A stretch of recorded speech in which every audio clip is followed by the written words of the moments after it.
গত মধ্যরাতে বর্ষার ফুফু কেন যায় থানায়, কি এমন কথা বলে এসআইয়ের সাথে, কি বিষয়ে কথা বলে তা জানবেন আজকের এই ভিডিওতে।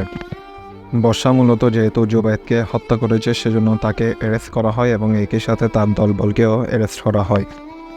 কিন্তু বর্ষার ফুফু গিয়েছিল তার ভাইকে বাঁচাতে, কেননা বর্ষার সাথে সাথে তার বাবাকেও আটক করা হয়, বিভিন্ন প্রশ্নাদি করা হয়।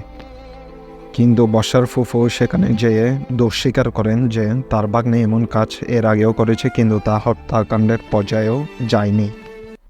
যেটি এবারে হয়েছে, এখানে তার ভাইয়ের কোনো দোষ নেই, অর্থাৎ বর্ষার বাবার কোনো দোষ নেই। যা করেছে বর্ষা করেছে এবং তার দলমন নিয়ে একসাথেই করেছে। মূলত তার ভাই অর্থাৎ বর্ষার বাবাকে ছাড়ানোর জন্য বর্ষার ফুফু যায় থানায়।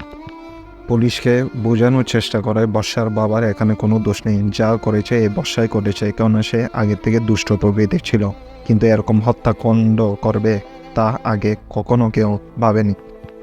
মূলত এই কারণ বর্ষার ফুফু মাঝরাতে যায়, কিন্তু তিনি একবারের জন্য অস্বীকার করেননি যে তার ভাগ্নে এমন কাজ করেনি, কেননা তিনি আন্দাজ করতে পেরেছিলেন যে তার ভাগ্নে হয়তোবা এসব কাজ করেছে, কেননা সে দুষ্ট প্রকৃতির এবং এর আগেও ওই রকম অনেক বাজে কাজ করেছে সে। প্রিয় ভিউয়ার্স, দর্শক বৃন্দ, শেষ পর্যন্ত এই ভিডিওটি দেখে কি বুঝলেন এবং আপনারা আসামির এবং তার দল বলের কি শাস্তি চাচ্ছেন অবশ্যই কমেন্টে জানাবেন। ধন্যবাদ।